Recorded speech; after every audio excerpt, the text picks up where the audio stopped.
not qualified. They were simply materialistic persons. So they will not understand what was the reason or logic behind his happiness. But that was a very important step. After that, after few days or few weeks, Prabhuji received Srila Prabhupada's book, Isha Upanishad. And when Prabhuji read that, Isha Upanishad, in one night he finished the book. When he read that at the last page, finally closing the chapter, Prabhuji said, "That's it, I'm joining." So this was the spirit of Prabhuji. So he just read the book and joined ISKCON in January 1972. And then he was as initiated by Srila Prabhupada. You can see this is a famous picture everybody might have saw. Here Prabhuji is standing just beside Srila Prabhupada in the middle. So Prabhuji introduced this Professor Durkheim, to Srila Prabhupada, and they were conversing. So there are many pictures.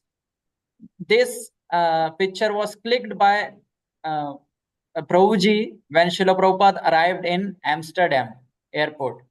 At that time, Prabhuji clicked this photo of Srila Prabhupada. Srila Prabhupada was waving to Prabhuji, like he was coming out of the immigration office of airport and he was waving to Prabhuji. So Prabhuji clicked this photo. Then you can see further many photos are there in the morning walks. Prabhuji was very much into with Srila Prabhupada and took his lot of association. And Srila Prabhupada also recognized Prabhuji and like that how Prabhuji is enthusiastically participating so many services like Srila Prabhupada mission of book distribution, then Bhakta leader, and Prabhuji was also the temple president at Heidelberg and many other temples, Rettershof, Amsterdam, Zurich, and Dublin. And Prabhuji has been also GBC for Ireland for a considerable of time. And then in 1986, Prabhuji started giving initiations, accepting the position of a spiritual master. The Prabhupada Vani Ashram, which we see in Vrindavan, when you go towards the Goshala, just in the gully, when we pass away, there is Prabhupada Vani Ashram. That was built by actually Prabhuji. And he takes care now also, devotees live there, and Prabhuji stays there in Vrindavan. Then throughout his career of services to Srila Prabhupada, Prabhuji has been a very wonderful preacher and book distribution. And that has been like recognized by so many leaders of ISKCON, his contributions. He preached to many, many people, especially those who are Westerners. Prabhuji convinced them how Christian philosophy and what is the logic of Krishna consciousness is complete. And then he got them joined. Many hundreds of devotees Prabhuji made to join in the temple. So, like you can see in the picture, Prabhuji was with he had made friends with George Harrison. So he was also like this photo is of Vrindavan when George Harrison was visiting Vrindavan, like that. And throughout his career and still going on, Prabhuji is even in the advanced old age, Prabhuji is traveling throughout India, Europe, and US, and many other countries, especially preaching about the Vedic principles and how Christianity relates to this.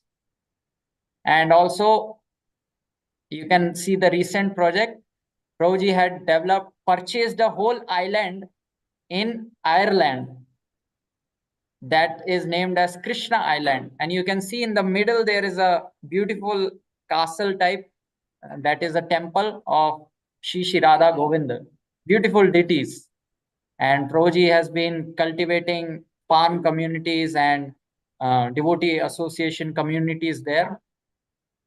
So at Movement, Prabhuji is currently seeing a hospital in Vrindavan and also doing his preaching work and writing an important book about how to preach in Western civilization by connecting with the Christian philosophy and Jesus to Krishna consciousness. And apart from this, Prabhuji is a very wonderful preacher. Whenever he gets the opportunity for kirtans and preaching, Prabhuji never misses it. Today in the Bhagavatam class, Prabhuji was sharing his wonderful experiences with Srila Prabhupada. So this was just a small introduction of Prabhuji. Now we can hear from him. His Grace Prithu Prabhuji ki jai. Prabhupada ki jai. Of course, this is all exaggerated. It's true. I'm one of the dinosaurs of ISKCON, the first generation, and I met Prabhupada in 1973, I think, yes, and many times, and asked Prabhupada many questions. One question was, I was translating at that time the Bhagavad Gita into German language together with Satyanandan Maharaj and Gauravani Swami. And there was a verse from Bhagavatam, and it says, one who chants the holy name has taken bath in all the holy rivers of India and has visited all the places of pilgrimage. So I asked Prabhupada, does it mean that in my last life I was in India? And Prabhupada, he smiled, kind of, he thought it was very funny. And he said, that may be so. He said, but most important is that you have to understand that I created you good fortune. So I heard this from Prabhupada direct. I created you good fortune. I thought about it a long time. And here's the thing, that you see, when Lord Krishna left the planet, it's described in Brahmavavata Purana. Ganga Devi was very distressed. And she said, now you go and all these sinful karmis will load their karmic activities in my river and I will go down to Patala. And Krishna said, don't worry, there's a plan B. And that plan B is this. There will actually be chanting of my holy name all over the world. It will come. And people will read Srimad Bhagavatam all over the world as it is predicted in Bhagavatam. This Bhagavatam will cause a revolution in the world. And third of all, people will offer prasadam all over the world, offer the foods to me, which is also happening. And fourth of all, it says this movement will last for 10,000 years in Kali Yuga. So that's all these informations come from Brahmavavata Purana. And so Krishna left. And so in the running up time, yes, to come to the chanting of the holy name, you had to take bath, you had to perform huge amount of tapasyas, and then Krishna will direct a guru to you. And this went on for a long time because the world was not really ready for Krishna consciousness. Europe was in the dark ages. And so then at one stage, Lord Chaitanya appeared, and he broke, as we all have heard, the storehouse of love of God, which is the Hare Krishna mantra, and distributed freely to everybody. It was not free, it was private. One Yamunacharya, I think, was very angry when his disciple, after hearing of the benefits of the Hare Krishna mantra, would distribute all over the world from the roof, rather. So Guru said, how can you do that? It's a secret mantra. He said, but the world has to learn this mantra to be saved. So in that sense, Lord Chaitanya was a game changer in terms of this verse from Bhagavatam. Actually, this verse is not anymore current. It is set out of action by Lord Chaitanya. Now anybody can come to the chanting of the Hare Krishna mantra. And so then it took still some generations. Europe was still in the dark ages. If you would, in Catholic Ireland, Germany, take to another religion, you would be burned on the stake. Anybody who proposed, anybody who believed in reincarnation and vegetarianism was exterminated. Thousands, millions of people in Europe were exterminated by the then church, because they were not believing in the church dogma. So then Bhaktivinoda Thakur appeared, and he found Chaitanya Charitamrita, and he predicted that one day the Russians and the Germans will dance in the streets and chanting the holy name. And then Bhaktisiddhanta came, and he told one of my disciples, he said to everybody, you should preach in the West. Somebody went, not very successful. And then Prabhupada, he understood that this was the instruction of his spiritual master. He took it up.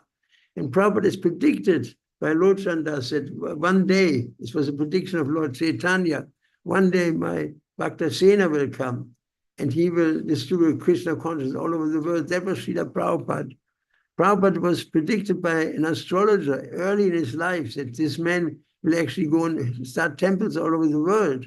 So Prabhupada is predicted in our scripture since 500 years and also predicted by Bhaktisiddhanta that this man will go and do everything and don't disturb him, assist him. And in so many ways, Prabhupada from his day number one, he was set to do what he was doing, and he went all over the world and distributed this Krishna conscious movement. And it was such a big thing in Western countries because the Western movement was disillusioned at that time with modern society. There were thousands and thousands and thousands of young people looking for wisdom, particularly reading Tibetan Book of Death or studying Buddhist scriptures or going to India. It became a huge thing. There was a gigantic movement in the strata of the geology of the age. There was this little golden line going through this mine that Prabhupada was right in this mine, and so many people appeared, important people like the Beatles, who took this up. And it was a gigantic movement. I mean, we had camps. There was not a single person who didn't believe in God. And it was not Monday, it was not Catholic religion or Protestant religion. People were looking for more, for realization, for self-realization. And Prabhupada came, he was so well received. He couldn't believe it himself. He was in New York, he was alone, walking in the street with his rubber shoes in snow. And one day he sat under this tree in Tompkins Park and started singing. And so many young people out of the nowhere came and started listening to him attentively when he was listening. And the whole magic unfolded, that Prabhupada became so successful. There was a boy who was traveling on a bus of young people on the West Coast. And in that library, they had a book, namely the Srimad Bhagavatam of Prabhupada. And so he read that book, and he decided to fly to India to find that guru. He wanted to take initiation from him. And so he came to New York to fly from JFK to Delhi. And he heard on the way, he went into the Tompkins Park area, he heard somebody singing. He saw the Swami sitting there with his disciples. And he asked in the question and answer, he said, Swamiji, I read this book, Ishopanishad. I want to go to India in 2 days. Can you tell me who this author is, where I can find this author of this book? And Prabhupada said, the author sitting in front of you. And he became a devotee. You see, there's so many incredible things how Krishna did miracles in our lives while we were distributing Prabhupada's books. And it was an amazing time by the influence of Prabhupada. Sometimes his godbrothers criticized Prabhupada. They said, your disciples are not very learned. Prabhupada said, you may be learned, but if I tell them anything to do, they do it. If I tell them to go to Tokyo, they go to Tokyo. If I tell them to go to India, they go to India. Whatever I ask them to do, they do. Whereas you do nothing for me. So in that sense, Prabhupada, he was our hero. If you came to Prabhupada, he was very kind, very personal with everybody. I remember one time I was organizing the Yatra. So many devotees came from all over Europe to meet Prabhupada in Germany. And I was in charge for the event. So I had this board, this magnetic board with all the names of 220 people were there and here's a daily department, here's a kitchen department, here's a book distribution, here's a Harinam. Everybody was there. And I was managing these people. And then all of a sudden I felt somebody in my back. I said, oh, Srila Prabhupada, he was standing behind me, studying what I was doing. So he said, what is that? I said, you see, Srila Prabhupada, all the devotees are here. He said, and then what you do? I said, I can take a name from the kitchen to the daily department, etc., and I move some people around. He said, how does that work? I said, magnetic. He said, can I try that? He said, yes, Prabhupada. So he tried this. He moved some people around, And then he became very serious. He looked at me and said, and all this will fail 100% if there's no love and trust between the devotees. If there's no love and trust between the devotees, this will fail. So that was his message, It's the most important ingredient in spiritual life. Prabhupada said one time, more important than chanting, because if you have association with good devotees, you will chant. But if you don't have association with devotees, your chanting will stop.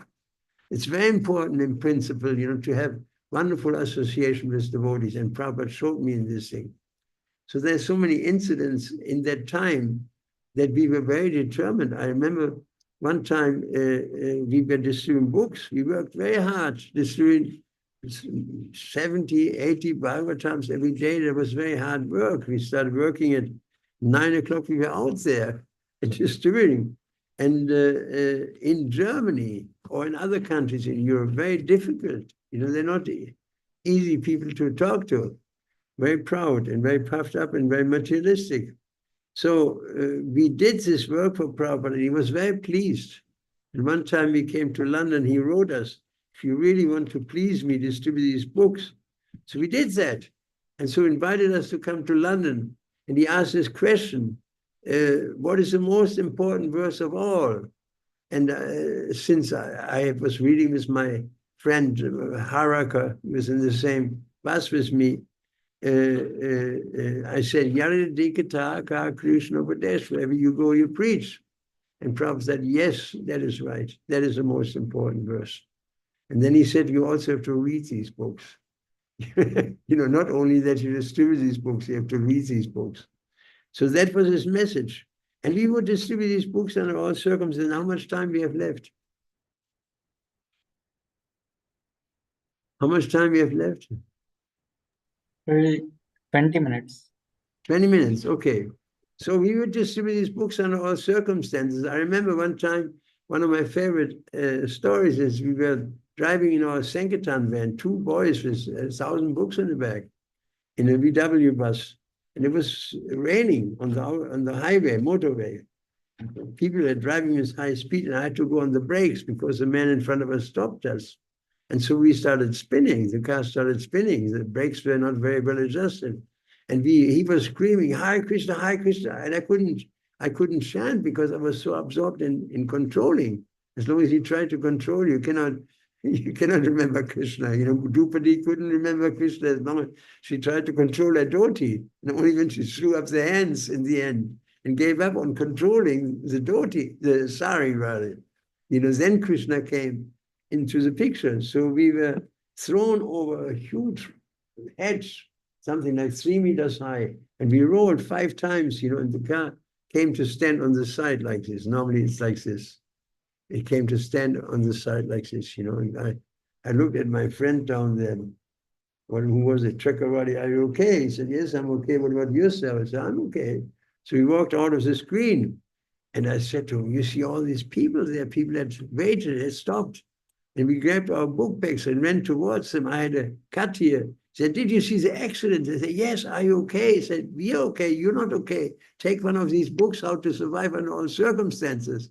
And I sold 40 Bhagavatams within 10 minutes. And my friend as well, the police came. How did you survive? I said, read this, How to Survive Under All Circumstances. Read Bhagavad Gita. I sold 3 to the cops. Ambulance came. We were so determined to sell Prabhupada's books, that Prabhupada responded to us in so many different ways. And so, I remember one day coming from book distribution, Prabhupada rewarded us because I was running this temple, that temple, that temple, this temple, and I was doing all kinds of things for Prabhupada. And Prabhupada earmarked people. He could see who was the leading people, wherever he would go very easily, And so one day I was packing my van for the next week, and I got this note that I have to go immediately to the temple a couple of 100 yards away because I need to go to India. Prabhupada is leaving the body. And so I was surprised. Of course, so many other people have gone, but I got the opportunity to go to India. And so I packed my stuff and arrived 2 days later there, or 3 days later, and I saw Prabhupada lying in bed. He was very emaciated. and his feet were very swollen. I saw this, I had to massage his feet a couple of times. They're very swollen because there's water gathering it. If there's water in the feet, you know, it is liver failure. The liver cannot process, you know, properly. And so the doctor told us even in London in spring that he has liver failure. He has to go on dialysis on a machine, and Prabhupada refused to do that. And so he said to Tamar Krishna Goswami, somebody should sing. And I sang, and 2 hours, and Prabhupada liked my singing. So he said, you come back tomorrow. And so every day I used to sing from 2 o'clock to 4 o'clock to 6 o'clock, no, to 8, right, 2 to 8, 6 hours, every day for Prabhupada in his last days, up to the last day. And most of the time I was alone. A lot of time I was alone with Prabhupada in the room. It was very divine. I mean, how can you sing for 6 hours? I can't do it now. You know, it was only by the presence of Prabhupada that I was able to, I had that Shakti to do that. And so I saw how Prabhupada lived and how ultimately he left. It was very glorious. 2 days ago, he gave a remarkable insight. Somebody gave him medicine, and Prabhupada asked, did you close the bottle? Because Prabhupada, he would take a medicine box, take a pill out, and close the bottle, and then administer the pill. He was always conscientious that you wouldn't knock the bottle over. So he said, did you close the bottle? Like he told the boys every time you close the bottle, don't leave the bottle standing around. And he said, I forgot. And then Prabhupada said, yes. He said, that is your disease. He said, all of you people in the West, you know how to open bottles and you don't know how to close them. You start so many new things, but you don't see the consequences. You know, this is practically lining up, describing in a nutshell the whole disease of Western civilization. You're opening this bottle, that bottle, that bottle, this bottle. The environment is destroyed, the rivers are polluted, the ocean are polluted, the water is polluted, the food is polluted. I mean, your bodies are polluted. I mean, everything is polluted. The whole world is going to hell, practically speaking. Nobody knows how to fix it because you know how to open bottles, but you don't know how to close them. That's what Prabhupada told us in his last days. Very simple, but very clear, very profound. From that, such a simple thing, Prabhupada would immediately expand the whole philosophy, you know, in a very deep way. And so then a day later or two, I forgot, he was at the end of his life. We could see it. You know, many of you have seen somebody die, I suppose, and you hear this noise, you know, somebody is going, it's the end, you know. And so Prabhupada lifted in the middle of it, he lifted his hand very peacefully, you know, didn't tremble at all, you know, it was very peaceful. And he said, it took him about 5 minutes to say, he said, everything moving and non-moving, there's nothing but Krishna.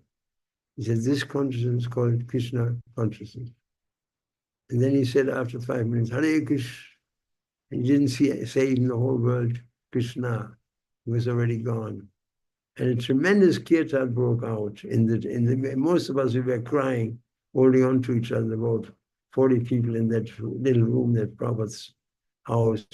About 40 people were there and crying and holding on to each other. But then this kirtan came.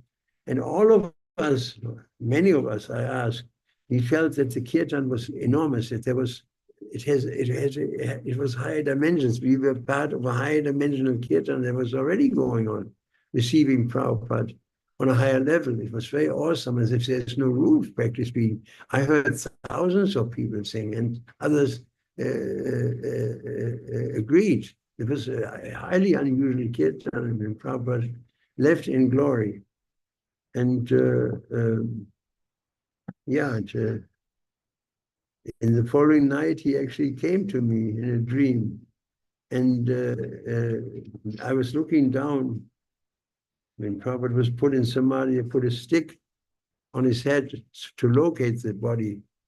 It would stick down the ground when the sand leveled the rest of the ground. And I understood this is for marking. So they put a little Samadhi there. And so in my dream, this one opened, this hole that was there, and became like a chimney, and I was leaning on this chimney and looking down and saw Prabhupada's murti there, Prabhupada's body there. And he came from the side in a very beautiful form, not a material form, it was translucent. And he said to me, I looked at me and said, they think that I'm dead. And I said, yes, Prabhupada, and he disappeared. And so that's what people think, that Prabhupada is gone. And in the absence of Prabhupada, any damn thing works. When the cat is away, the mice will play. There's an old saying. So after the spiritual master leaves, it's a well-known phenomenon. The same thing happened when Jesus left. Utter confusion broke out. And the same thing when Bhaktisiddhanta left. Utter confusion broke out in the Gaudiya Math. When Sri Advaita, even in his followers, they started fighting with each other, as you can see in Chaitanya Charitamrita. It's just part of it, when a great personality, because he lifts people on such a high level, that even the deer, when Lord Chaitanya went into the forest, the deer and elephants, they danced in ecstasy, but only while he was there. After that, they went back to deer. While they were with him, they realized themselves as transcendental soul and cried tears with each other, deers and tigers. So in the same way, in the presence of a great soul, everybody is all of a sudden uplifted. And when is gone, you're back to your good old selves. And that's how that works, And so people went back to their sectarian ideas about Krishna consciousness. And so this is a phase that gradually has to be overcome, and it is overcome. ISKCON is far more stable now than it was, say, after Prabhupada's demise. Particularly in India, you see the enormous development in this country. Particularly because you people have a better adhikar. I mean, you come from a culture, from a spiritual culture, whereas we were like bears and monkeys that helped Lord Ram to cross the ocean to Lanka. Somehow or other we didn't know what we were doing, but we wanted to follow Prabhupada. I mean, I remember in our temple in Heidelberg, somebody brought seeds from Vrindavan, Tulsi seeds. So we grow these seeds, and a huge tree appeared, and we are dancing, Yani Kani Tapapani Brahmatya Kanitra with great enthusiasm, till some Indian man came and said, why are you worshipping bamboo tree? I said, that's not bamboo, that's a Tulsi. I am from India. I'm from India. This is not Tulsi, this is bamboo. Just to give you one example, we are very enthusiastic, but we didn't know what we were doing. But we knew we had to just follow Prabhupada and do what he wanted us to do. And then it was extremely successful. That India was sleeping. India was fast deep asleep. Nobody could do anything in that country because everybody gets stuck in Hinduism, worshipping Ganapati and Durga and Ganesh and all kinds of gods and goddesses, and from generations on. And so in that society, nobody was listening to Prabhupada. Obviously, he had one disciple in, what was it, what was that place near Delhi, south of Delhi? There's one disciple, Mr. I forgot his name. But otherwise, he couldn't do anything. So he went to the West, and there his seed fell on very fertile ground. Like there's this Ganaganatvam in the prayers to the spiritual master. Spiritual master, he is like the cloud that extracts the mercy from the ocean of mercy and distributes this mercy everywhere. And so it falls on the sea, and there will be no result. It falls on the rocky land, and there will be no result. And it falls on the fertile ground, there will be abundant result. So it needs that element, that also people have to be able to take it. I mean, many of my kommilitonen, as you say, or students, they couldn't understand at all what I was talking about. They couldn't grasp it, because basically speaking, they were like water buffaloes when it came to spiritual life. You can explain to a water buffalo for the rest of your life, all the way to Kali Yuga, and cannot understand anything. And so most people are like that. They don't have the capacity to grasp Krishna consciousness. And there's nothing you can do for them except, give them some prasadam to eat, or spray them with Ganges water, or,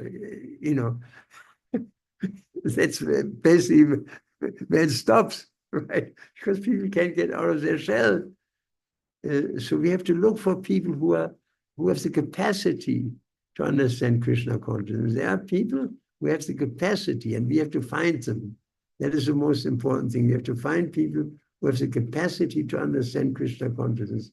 And therefore, particularly we have to preach in universities, because like Prabhupada told us, one university student, he told us, in Germany, can do the work of hundreds of ordinary men. And so that's why university preaching is so important. Yeah, that's what I can think right now.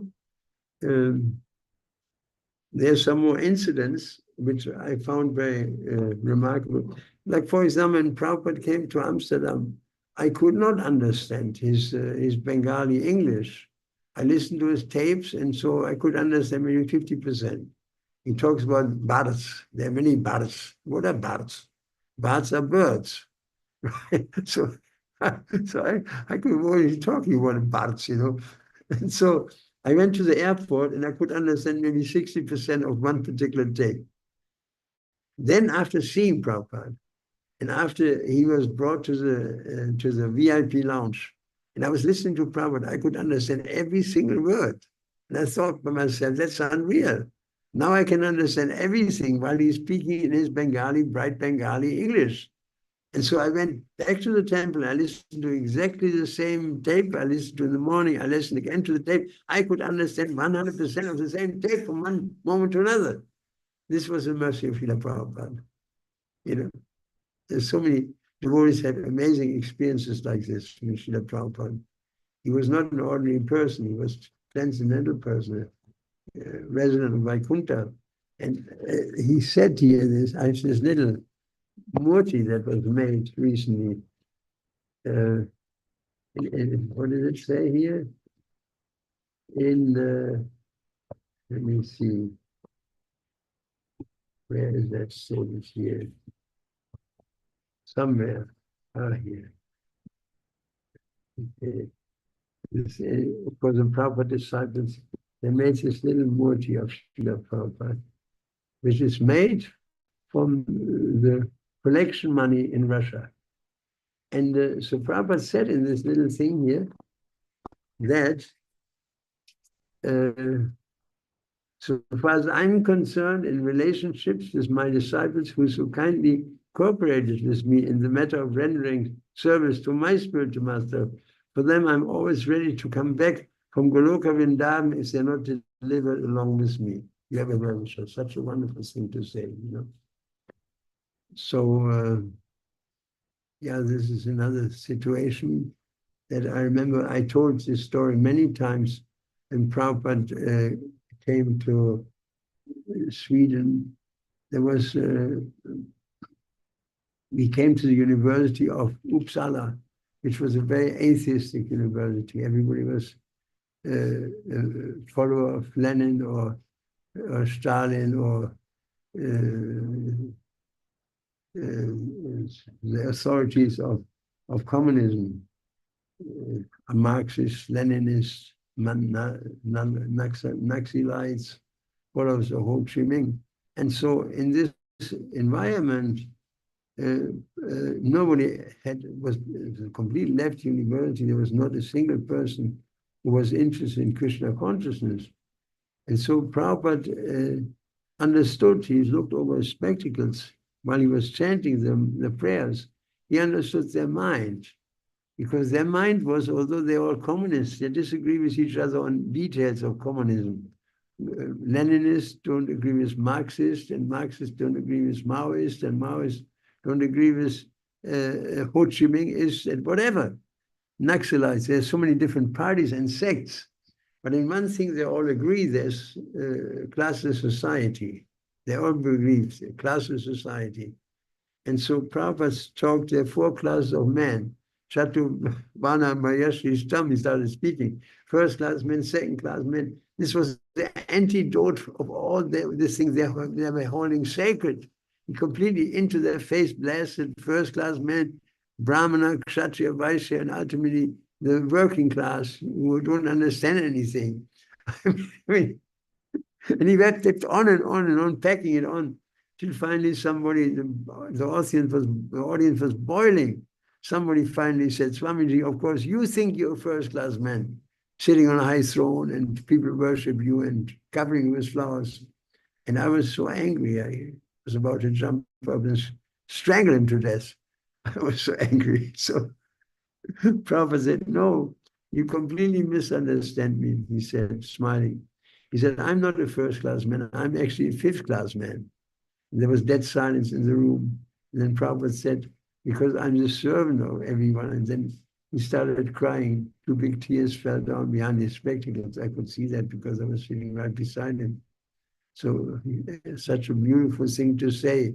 He was definitely the most advanced person of all. He was definitely more than first class.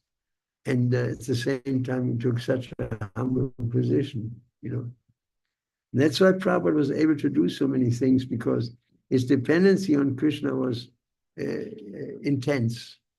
You know, like for example, when he was in Mayapur, he was sitting in a straw hut. And he was talking to Bhavananda Prabhu at that time that we want to build this temple. It should be so big that at least 10,000 people could be inside, and Vedic planetarium. Bhavananda said, Prabhupada, we don't have even the money to buy a subsidy tomorrow. Where's that money coming from? And Prabhupada said, money will come. He said, but how? He said, Krishna is not a poor man, he will give you money. And Prabhupada said, Bhavananda, how, Prabhupada, how is this money going to occur? And then Prabhupada, is very simple. Our Madhava, there are Radha Madhava deities there. Our Madhava is the husband of the goddess of fortune. All you do is you please Madhava. If you please Madhava, the goddess of fortune will shower all blessings on you. And that's what happened. This is how Prabhupada worked. He pleased Krishna tremendously. A huge amount of pious credit were transferred to him by Bhaktisiddhanta in the first place. And he went to the Western countries. But then he pleased Krishna tremendously. I mean, under all circumstances, when he was still in Vrindavan, I was told by one godbrother, two godbrothers visited him, and he had high fever. He was lying in Radha Damodar temple on the floor on a straw mat, this thick, he was lying on the straw mat. And they said, but you have to get, he had high fever, you have to get a bed. And Prabhupada said, I won't get a bed. He said, why not? Prabhupada said, I want to use every paisa for book distribution. Think about that. You know, I mean, so selfless, you know, so dedicated and so sacrificing. That's why he was successful, that he gave everything to Krishna, even his health in this situation, bringing him to the point of dying, practically speaking. He was serving Krishna. That's the position of Prabhupada. He was not an ordinary person. And as it says in this famous poem of Bhaktisiddhanta by Srila Bhaktivinoda Thakur, he reasons ill who thinks the Vaishnava dies while he is still living in sound. Our Chandramoli Swami, I told this today in the morning class, he reads Srimad Bhagavatam every day very carefully and loud. One time he felt that the atmosphere had changed in the room. And so he looked up to the ceiling, and then Prabhupada's voice came in and started reading. Where he had stopped reading, he started reading and read for him for something like 10 minutes. And then the voice faded away gradually. And this is just a couple of years ago. So Prabhupada is there, you know, for all of us. It's not that he's with the first generation, you know, it's all of us. We are very fortunate. And so my suggestion is you just stick with it. That's the most important thing. You know, don't stop practicing Krishna consciousness. Just stick with it under all circumstances. And you probably will save you all. Okay? You have any other question?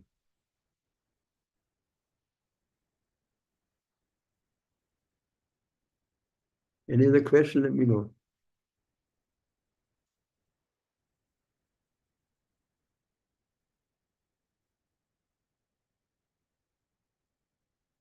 Somebody? There must be somebody. Come on. Hello, Houston, we're having a problem.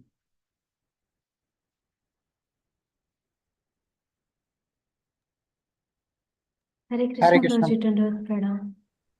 Hare Krishna, Prabhuji. My question is that we are not first generation. We have never seen Srila Prabhupada. How can we develop our love for Srila Prabhupada? We have never seen, because we have never seen Srila Prabhupada. How can we develop our love for Srila Prabhupada? You see, by association with Srila Prabhupada's books, by association with service, all these things are purifying us.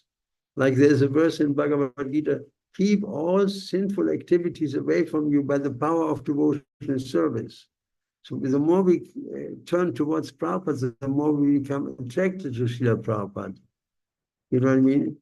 It's just a matter of association. If you associate with Krishna, Krishna says this, Krishna Sama Maya Andhakara, I'm like the sunshine, Maya is like darkness.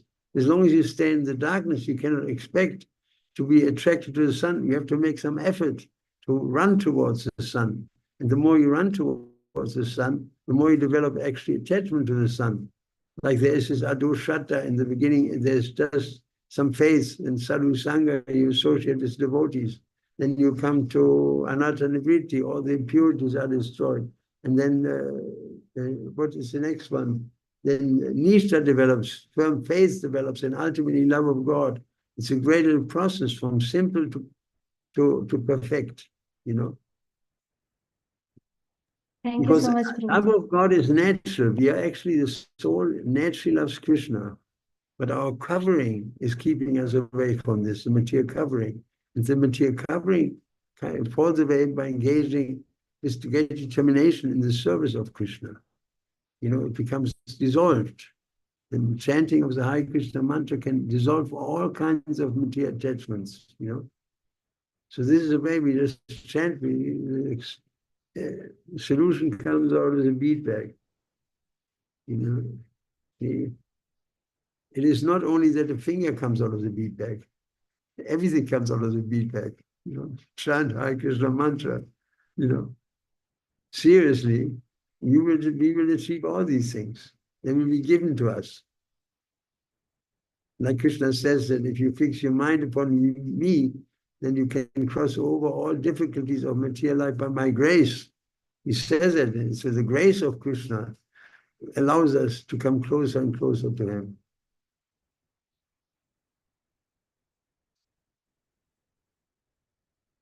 Like if you serve a person, like you serve a child, the child is very grateful to you because he knows that every time he cries, you come.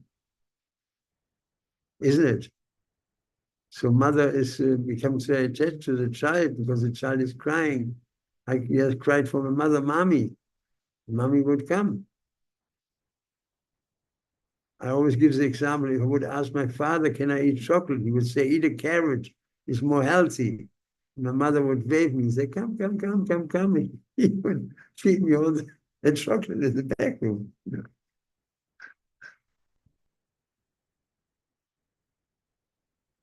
Thank you for the question. Anybody else?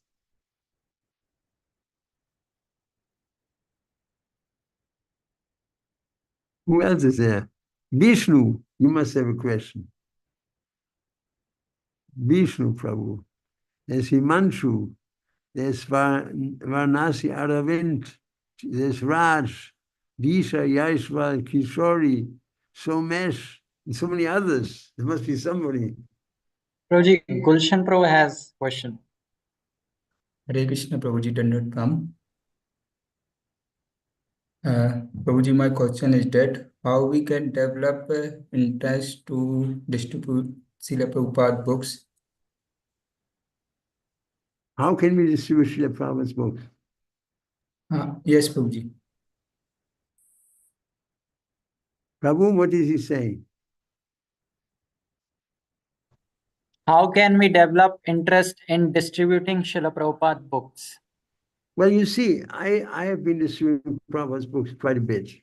And I find the more you make an effort in distributing books, to that degree, you actually experience Prabhupada's presence. You know, I mean, I've experienced so many divine moments, really, by distributing Srila Prabhupada's books. According he surrenders unto me, Krishna says, I reward myself. I reward him. So there is definitely some rewards there when you do make an effort. First, we have to make an effort, and then Krishna, you can meet Krishna practically speaking on the street. You know, you see, I remember one of these divine moments that I was distributing one time, something like, what was it, 18 Bhagavatams in 22 minutes. I mean, this is humanly impossible. You know, but people came to me left and right. It was an amazing experience that I started working very hard in the morning, and people came to me left and right and wanted to buy these books. And then I thought, my God, you know, I've become a deva, practically speaking. I became so puffed up. And for the next 3 hours, I couldn't distribute a single book.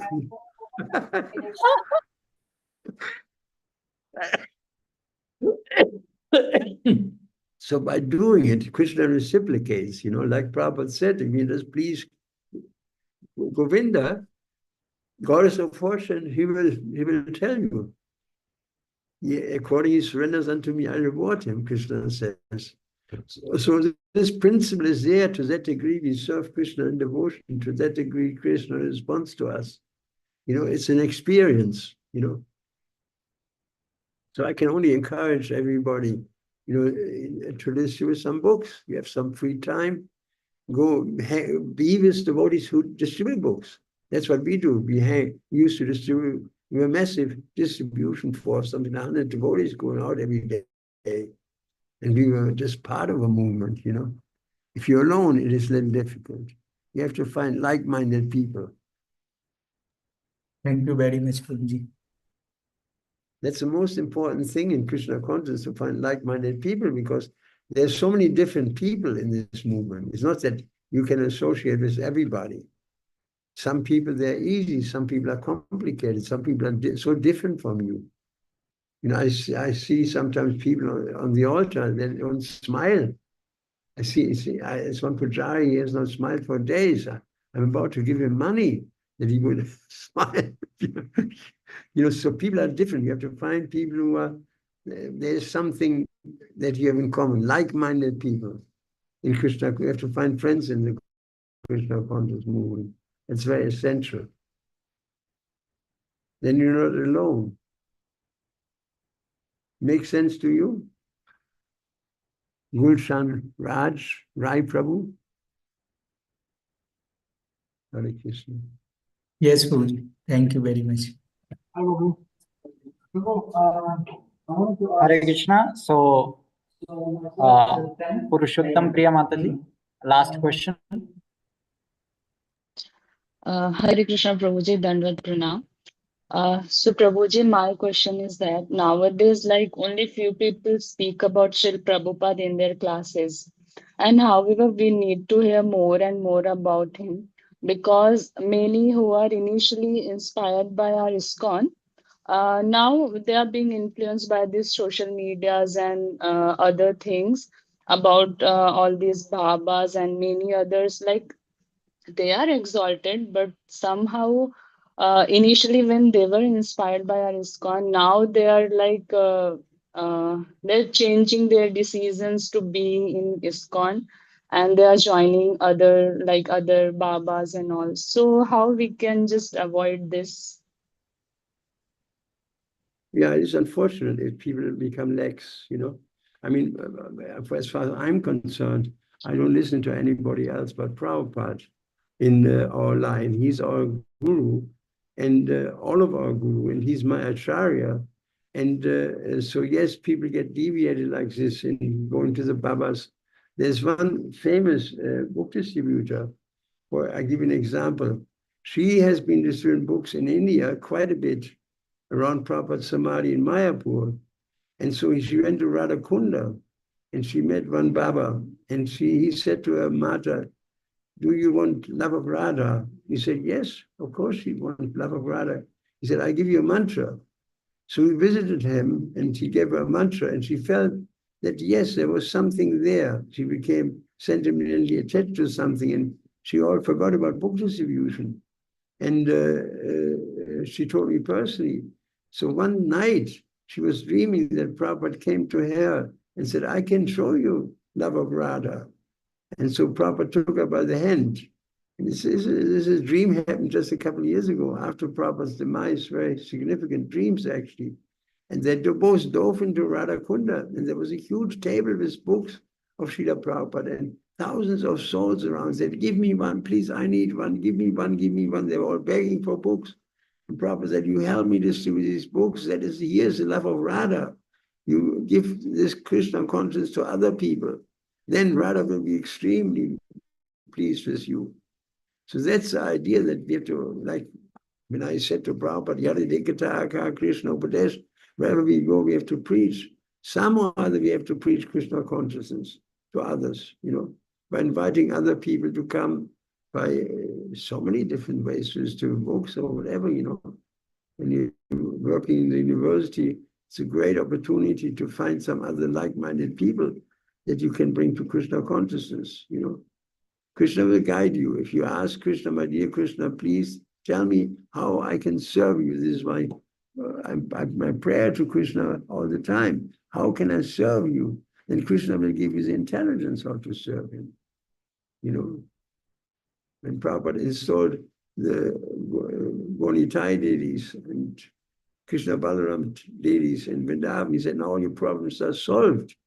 Just go to Gonitai, go to Krishna Balaram, and said, my dear Lord, I have this problem or that problem. He said, they hear you. And if you are intensely enough, if you're serious in your prayer, they will make arrangements. That's what Prabhupada said. They will make arrangements. So Krishna is not a stone, We have to plead for him. Please allow me to chant Hare Krishna. I cannot chant. My mind is all over the place. Most people are like that. It's like the head is sprouted like a cauliflower that has not been harvested in time. So how to get that brain together to chant? You have to ask for the mercy of Krishna. You have to ask for the mercy of Krishna to be able to serve him, to give us intelligence. Please give me intelligence that I can be pleasing to you. How can I? Some Siddhi Hari Toshanam, the whole goal of human life is to please Krishna. Ata Pumbir, Vija, Shrestha, Vanashrama, Bhagasa, all the classes of Vanas in the ashram, all is some Siddhi Hari Toshanam to please Krishna. So that's what we have to keep in mind. How can I please you? Every one of you can please Krishna in some way or another. Think about it. How can I please Krishna? You can offer a little flour, you can offer a little water, you can have, you can, while you're doing your, whatever you do, you can study for Krishna. I mean, even being on the battlefield of Kurukshetra, killing people is not an inherent spiritual activity. But if you do it for Krishna, it becomes as good as deity worship. So every one of us has some situation he's in, he should dedicate this situation for Krishna. Become successful in university so that you can raise a family for Krishna. You can brush your teeth for Krishna, you can cook for Krishna, you can clean for Krishna, you can sing for Krishna, you can serve Krishna, you can make devotees for Krishna, it's unlimited possibilities that you can do for Krishna. Every one of us is different. In a different situation, you will find some way how to please Krishna. That's the idea. Is that okay? Yes, Prabhuji. Thank you so much. Hare Krishna. Hare Krishna. Thank you very much, Prabhuji, for your wonderful, enlivening insight about the pastimes of Srila Prabhupada and the spirit of serving the mission of Srila Prabhupada, which you showed us by your personal example throughout your 50 You stick to that. You stick to that. Just try to serve the mission of Srila Prabhupada. Don't deviate to some other this, that. There are so many things. Prabhupada has shown that he is Acharya of the world at this stage. Nobody has done what Prabhupada is doing. By the process, you see the fruit, Palina Parachiyati. Just follow Prabhupada and try, ask Prabhupada. There's one devotee, young devotee in Vrindavan. He's a young devotee. He said, every time I'm confused what to do, I go into Prabhupada Samadhi and ask my dear Shop Prabhupada, please help me. What shall I do? He said, within 2 days or 3 days, I have an answer, a perfect answer. You see, Prabhupada is not remote. He's a transcendental person. He's as close to you as I'm to Prabhupada, you know. Hare Krishna. I thank you very much. I wish you all the best in your spiritual life. Don't run away. Stick with it. And gradually, progress means gradual adjustment to the right direction. Add Krishna to your life and you'll be very happy. Hare Krishna. Srila Hare Krishna. Prabhupada ki jai. Jai. So we'll thank Prabhuji for his wonderful session by loudly chanting once Hare Krishna Mahamaya. Hare Krishna, Hare Krishna, Krishna Krishna, Hare Hare, Hare Ram, Hare Ram. Rama, Rama Hare. Prabhupada ki jai, Srila Prabhupada ki jai, Srila Prabhupada ki jai. Guru Premananda. And what you can do, the last thing I would like you to do is the following. You can, these are the feet of Lord Nityananda, the lotus feet of Lord Nityananda. You can press your head to your tablet or your computer screen that you have right now. Put your head to the computer screen, and this will receive the mercy of Lord Nityananda, which is the most important thing to have. So please, while I'm holding it, still I count this, I'm still holding it. Put your head to the computer screen and achieve the mercy of Lord Nityananda. Hare Krishna. Thank you very much.